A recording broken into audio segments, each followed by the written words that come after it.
India versus England ఈ రోజు match semi-final 2 ముంబైలో జరగబోతుంది. ఈ రోజు ఎవరైతే ఫస్ట్ టాస్ గెలిచి ఫీల్డింగ్ తీసుకుంటారో వాళ్ళు 50% మ్యాచ్ గెలిచినట్టే. ఎందుకంటే సెకండ్ బ్యాటింగ్ లో డూ ఫ్యాక్టర్ రాబోతుందని చెప్తున్నారు. సో సెకండ్ బ్యాటింగ్ అనేది చాలా ఇంపార్టెంట్. టాస్ ఎవరు గెలుస్తారో వాళ్ళు సెకండ్ బ్యాటింగ్ తీసుకోవాలి. అలాగే మన సైడ్ బ్యాటింగ్కి వస్తే కనుక అభిషేక్ వర్మ ఫామ్ లో లేడు అసలు గత మ్యాచ్ల నుంచి చూసుకుంటే కనుక. బట్ ఫాస్ట్గా అయితే ఇంతకుముందు ఇంగ్లాండ్ సిరీస్లో బాగా ఆడాడు.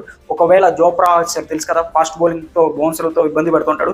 బట్ ఒకవేళ అభిషేక్ వర్మ కనుక క్లిక్ అయ్యి బాగా ఆడితే వార్ వన్ సైడే ఈరోజు మ్యాచ్. చూద్దాం ఈరోజు ఎలా ఆడతారు, ఎలా చేస్తారు అనేది చూద్దాం. అలాగే మన ఇండియా సైడ్ బౌలింగ్కి వచ్చేసి బుమ్రా బౌలింగ్ మెయిన్ ఇంపార్టెంట్గా మారబోతుంది. ఎందుకంటే తను వేసే 4 ఓవర్స్ చాలా మెయిన్ కీలకం. ఎందుకంటే అందులో మెయిన్ క్యాండిడేట్లు వికెట్లు తీయాలి, అందులో స్కోర్ తక్కువ రావాలి. మెయిన్ ఇంపార్టెంట్ బుమ్రా మారబోతున్నారు. అలాగే వాళ్ళ సైడ్ వచ్చేస్తే బట్లర్ ఫామ్లో లేడు. తను బ్యాటింగ్ ఎలా ఆడతారో అందరికి తెలుసు.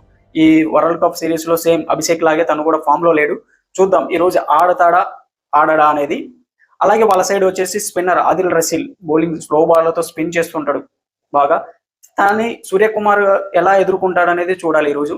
ఒకవేళ సూర్యకుమార్ కనుక తన బాల్స్ని ఎదుర్కొని స్వీప్ సైడ్ ఆడుతూ మంచిగా ఆడితే కనుక బాగానే ఉండేది. అలాగే వాళ్ళ కెప్టెన్ హ్యారీ బుక్ కూడా మంచి ఫామ్లో ఉన్నాడు.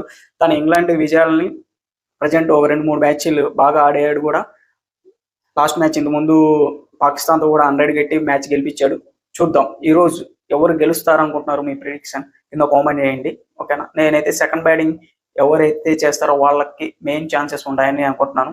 చేసింగ్ పిచ్ అందులో ముంబై వాకండే. ఆల్రెడీ మనకి ఇండియా వాళ్ళకి బుమ్రా కానీ సూర్యకుమార్ యాదవ్, తిలక్ వర్మ వీళ్ళు ముంబై ఇండియన్స్ ఆల్రెడీ అక్కడ ఆడుతూ ఉన్నారు.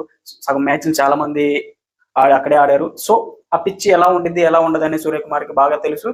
ఈరోజు ఎవరు గెలుస్తారన్నది వెయిట్ అండ్ సీ 7 o'clock.